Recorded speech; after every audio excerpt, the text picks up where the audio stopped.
Di dalam nama Allah Bapa, Anaknya Yesus Kristus dan Roh Kudus, kita bersembah sujud, memuliakan namanya, berkarya dan menang. Amin. Pembacaan Alkitab pada saat ini 1 Korintus 14 ayat 26 sampai dengan 40.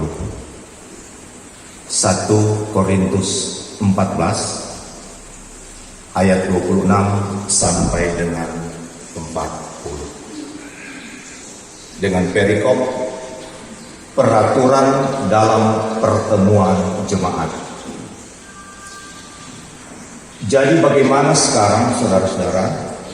Bila mana kamu berkumpul, hendaklah tiap-tiap orang mempersembahkan sesuatu, yang seorang mazmur, yang lain pengajaran atau pernyataan Allah, atau karunia bahasa roh, atau karunia untuk menafsirkan bahasa roh. Tetapi semua itu harus dipergunakan untuk membangun. Jika ada yang berkata-kata dengan bahasa roh, biarlah 2 atau sebanyak-banyaknya 3 orang, seorang demi seorang, dan harus ada seorang lain untuk menafsirkannya. Jika tidak ada orang yang dapat menafsirkannya, hendaklah mereka berdiam diri dalam pertemuan jemaat dan hanya boleh berkata-kata kepada dirinya sendiri dan kepada Allah. Tentang nabi-nabi, baiklah 2 atau 3 orang diantaranya berkata-kata dan yang lain menanggapi apa yang mereka katakan. Tetapi jika seorang lain duduk di situ mendapat pernyataan, maka yang pertama itu harus berdiam diri. Sebab kamu semua boleh bernubuat seorang demi seorang, sehingga kamu semua dapat belajar dan beroleh kekuatan. Karunia nabi takut kepada nabi-nabi, sebab Allah tidak menghendaki kekacauan, tetapi damai sejahtera. Sama seperti dalam semua jemaat orang-orang kudus, perempuan-perempuan harus berdiam diri dalam pertemuan jemaat, sebab mereka tidak diperbolehkan untuk berbicara. Mereka harus menundukkan diri, seperti yang dikatakan juga oleh hukum Taurat. Jika mereka ingin mengetahui sesuatu, baiklah mereka menanyakan kepada suaminya di rumah, sebab tidak sopan bagi perempuan untuk berbicara dalam pertemuan jemaat. Atau adakah firman Allah mulai dari kamu? Atau hanya kepada kamu sajakah firman itu telah datang? Jika seorang menganggap dirinya nabi atau orang yang mendapat karunia rohani, ia harus sadar bahwa apa yang dikatakan kepadamu adalah perintah Tuhan. Tetapi jika ia tidak mengindahkannya, janganlah kamu mengindahkan dia. Karena itu, saudara-saudaraku, usahakanlah dirimu untuk memperoleh karunia, untuk bernubuat. Janganlah melarang orang yang berkata-kata dengan bahasa roh, tetapi segala sesuatu harus berlangsung dengan sopan dan teratur. Demikian pembacaan firman Tuhan. Saudara jemaat yang terkasih dalam Tuhan kita Yesus Kristus, baik kita yang ada di gedung gereja ini maupun jemaat yang bisa mengikuti secara live streaming lewat multimedia Jemaat Bimbingan Yudea Padua, bahkan yang bisa mengikutinya lewat media sosial di YouTube dan Facebook dan semua sarana komunikasi yang ada. Nah, firman Tuhan ini disampaikan dan diberitakan.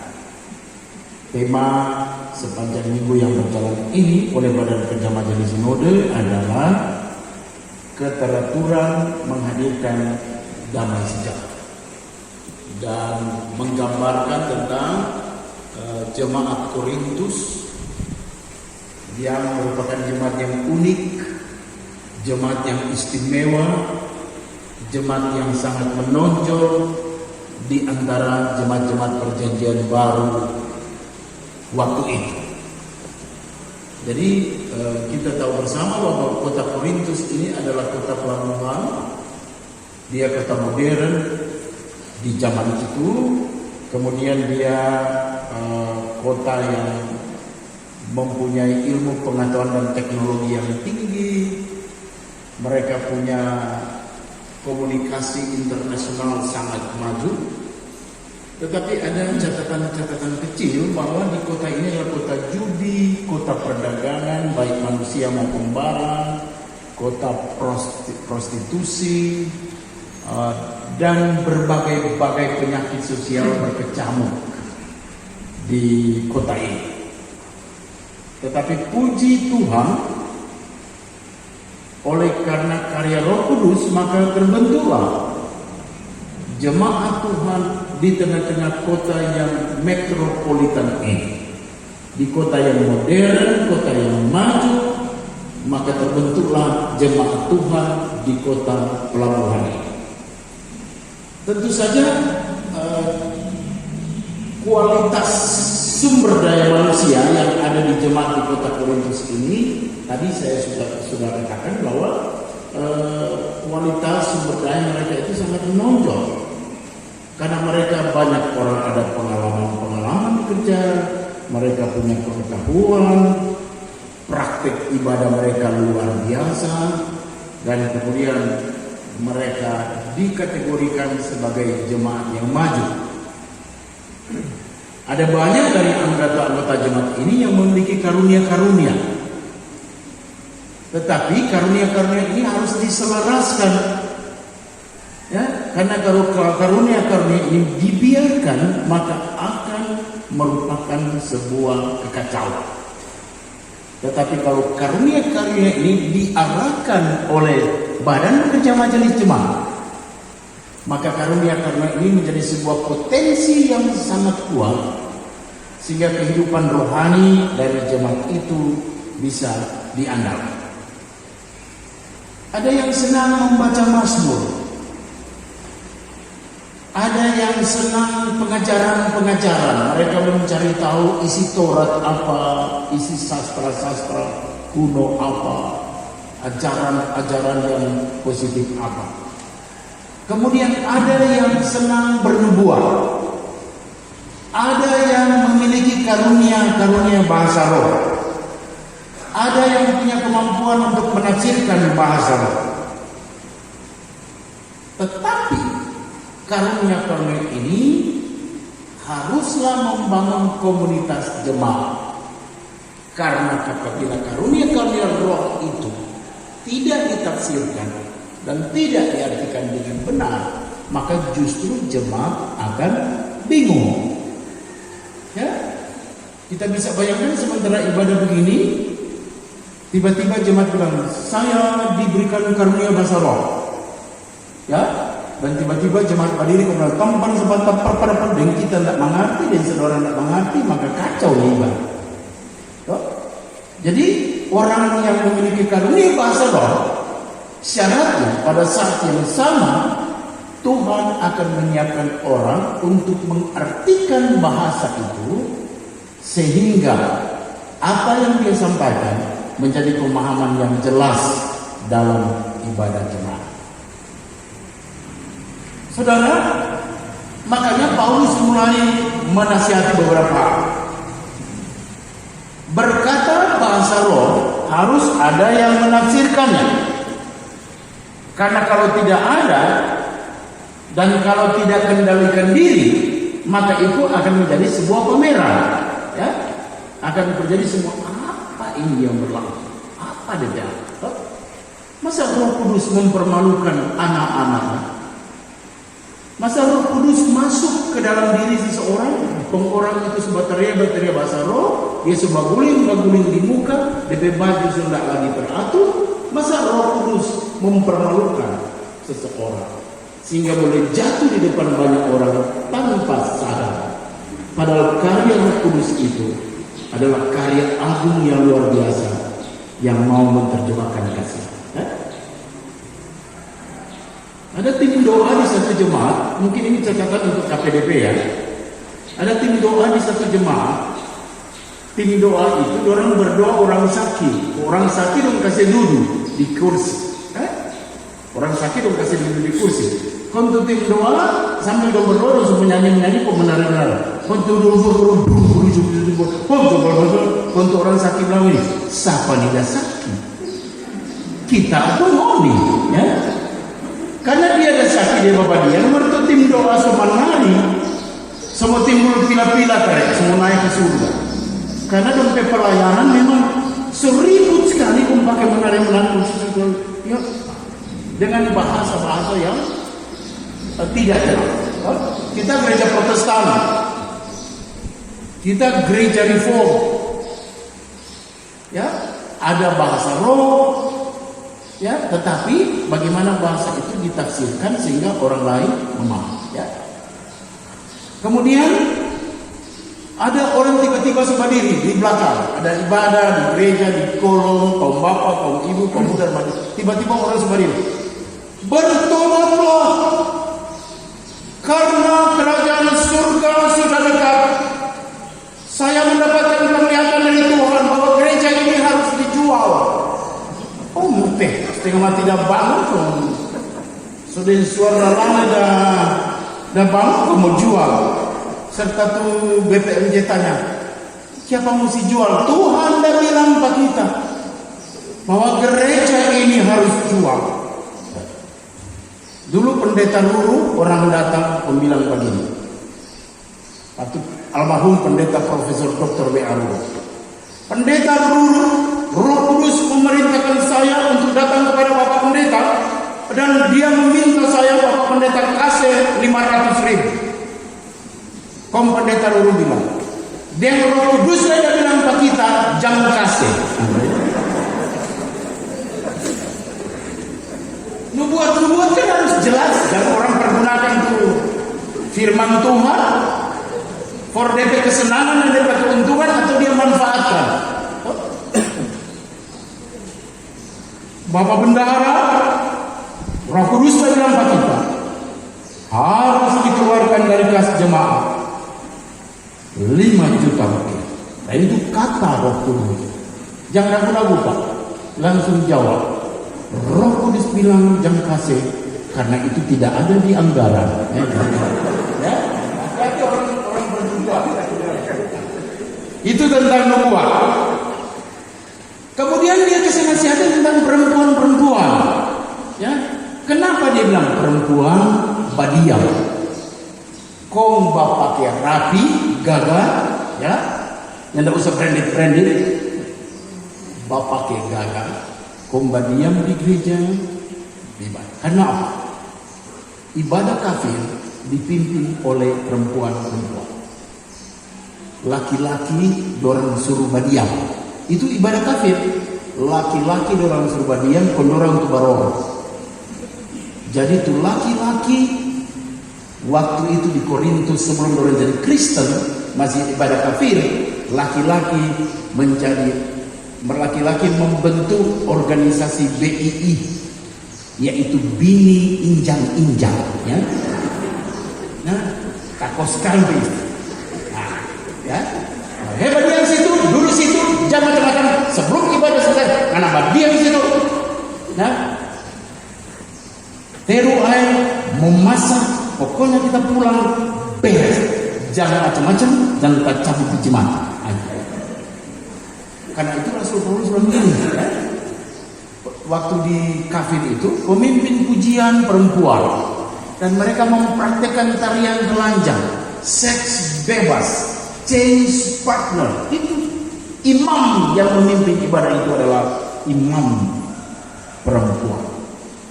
Dan free sex itu adalah bagian dari liturgi ibadah. Supaya umat Kristen ini mencari daya tarik tersendiri, maka Rasul Paulus bilang, coba perempuan-perempuan Kristen pakai baju yang rapi, rambutnya dirapi, penampilannya dirapi, dan dalam ibadah coba mereka santun dan sopan, supaya orang-orang kafir melihat wibawa, harkat dan martabat perempuan-perempuan Kristen sangat berwibawa. Sangat menarik dan sangat simpati. Mereka sangat hormat kepada suami. Kan itu ayat ini mengatakan ayat 34 ya. Kalau ada apa-apa, bertanya Pak suami. Ya, ada hal-hal yang belum dimengerti, bertanya Pak suami. Diskusi bersama di dalam keluarga. Ya, supaya kesetaraan gender keluarga yang di hadapan Tuhan betul-betul tergambar di jemaat yang ada di Korintus. Ya. Perempuan diminta diam, bertanya kepada suami, karena kekuatan sebuah keluarga adalah modal dasar dalam kehidupan jemaat. Kira-kira nasihat-nasihat ada beberapa poin ini. Kalau kita lihat pertama, saudara-saudara, apa tujuan? Mulai ayat 26 bagian akhir. Semuanya itu harus dipergunakan untuk membangun. Jadi kalau ada karunia-karunia, semua dipergunakan untuk membangun jemaat. Kemudian ayat 33, sebab Allah tidak menghendaki kekacauan, tetapi damai sejahtera. Dan ayat 40, bernubuat boleh, baca mazmur boleh, menyanyi boleh, main keyboard boleh, vokal grup boleh, paduan suara boleh, kolom-kolom dan ditra boleh, maengket boleh, masamper boleh, musik bambu boleh dalam ibadah.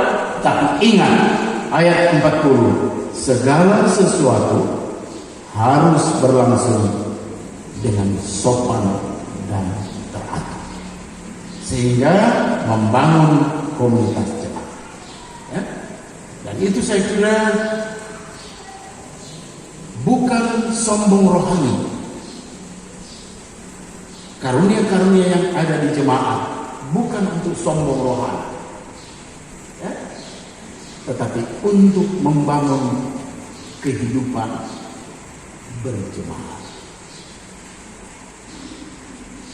Ada pemahaman bahwa orang kalau dia sudah memiliki bahasa roh, maka tingkat rohaninya sudah naik satu level, sehingga orang yang tidak memiliki bahasa roh, maka tingkat rohaninya adalah di bawah.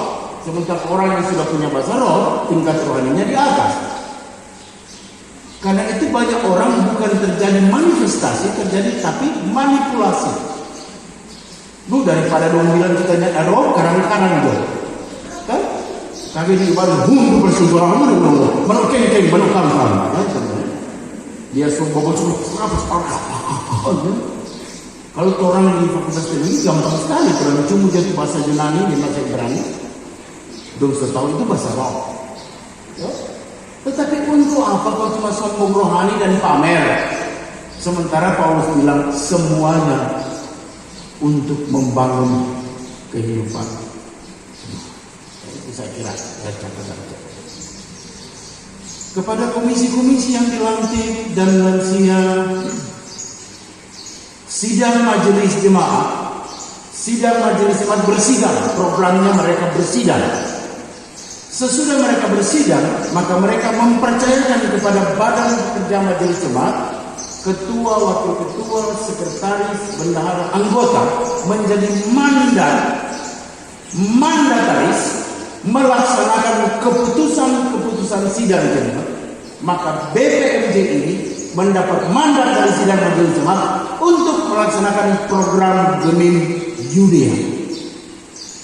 Agar supaya program Gemim Yudea ini berlangsung secara efektif dan efisien, maka mereka membentuk komisi-komisi kerja.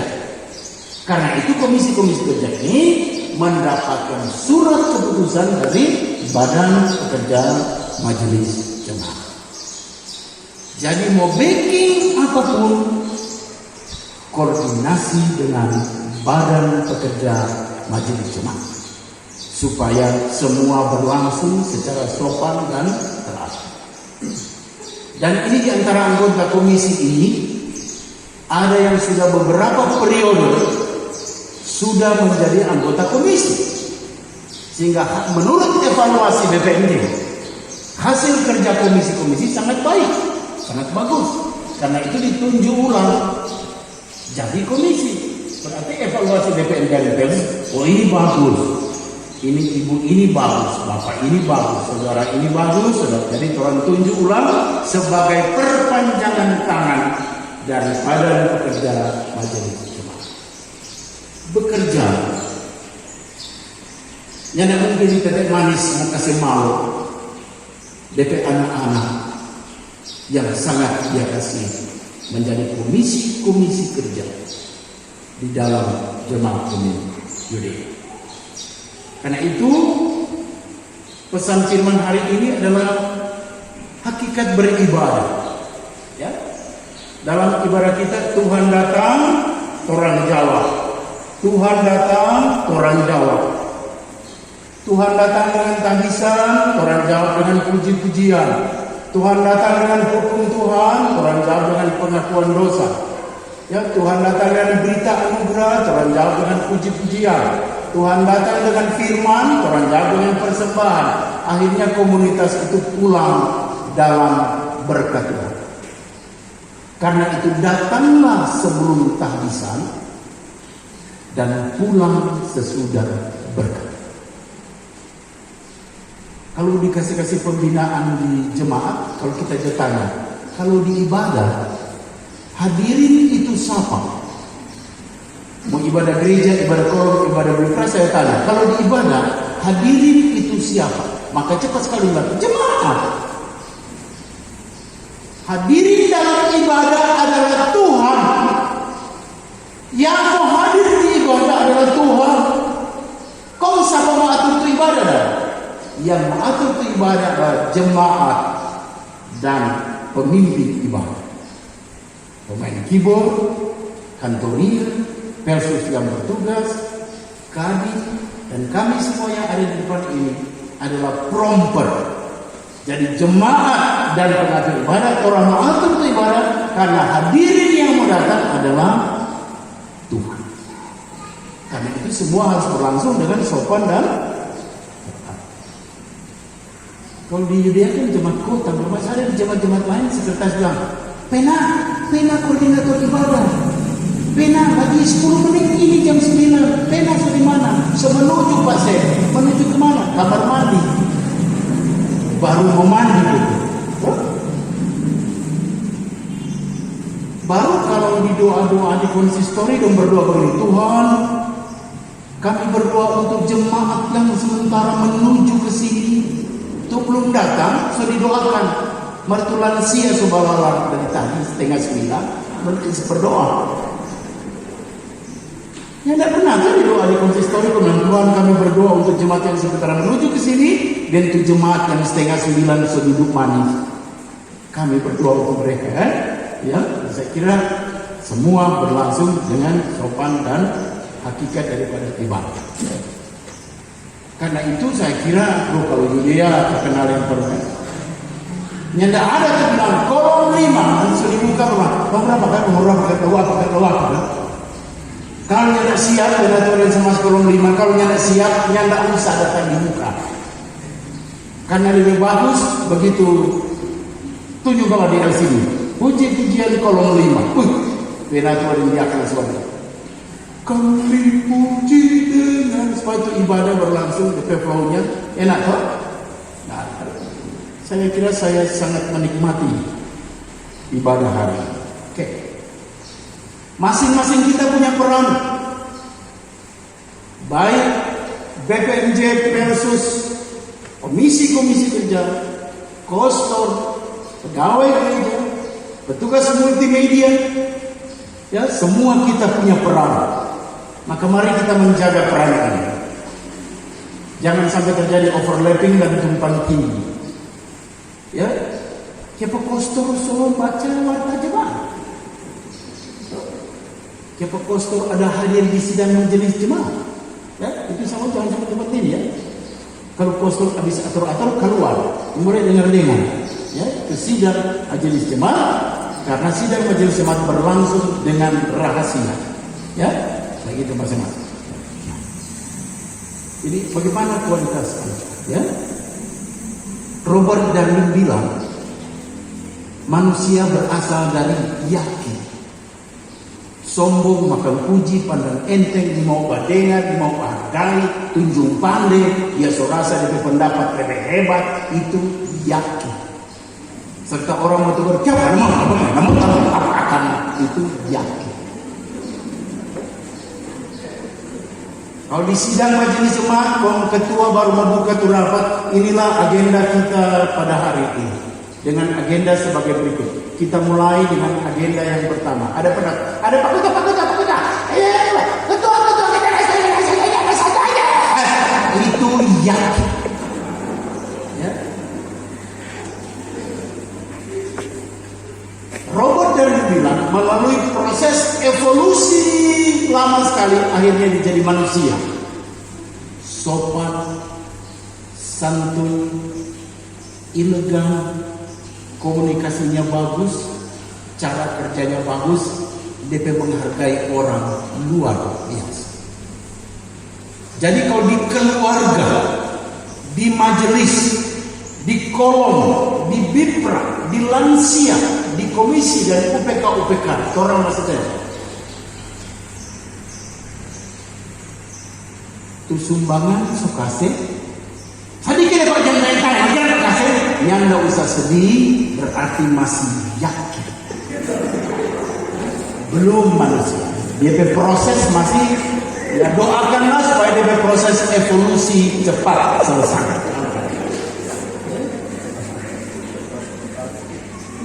Dan ada orang-orang tertentu yang selalu mau lihat bagus.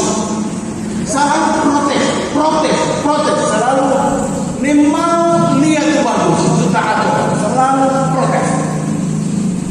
Setelah diselidiki, kalau orang diciptakan dari tanah liat yang berkualitas, ternyata dia diciptakan dari tanah sengketa.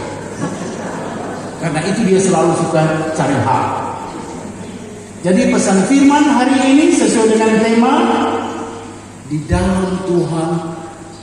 Jemaat Yudea yang telah berlangsung dari tahun ke tahun dengan pelayanannya yang menggema sampai di mancanegara. Tuhan sudah layakkan berdiri di atas tanah ini. Sudah bersaksi dari tahun ke tahun. Saya memimpin Bakadim di jemaat ini mulai dari pohon kelapa. Ya, ketika jemaat ini masih pohon kelapa, kita sudah datang Bakadim. Sampai dia sudah gedung yang sangat-sangat representatif ini. Bergaya internasional. Berarti perkembangan umatnya luar biasa.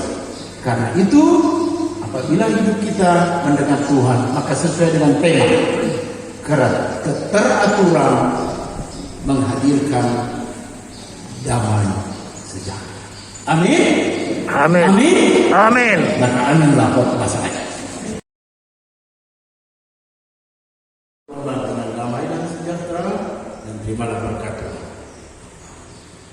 Pergilah dengan sejahtera umat Tuhan. Pergilah dengan damai menurut kasih Tuhan.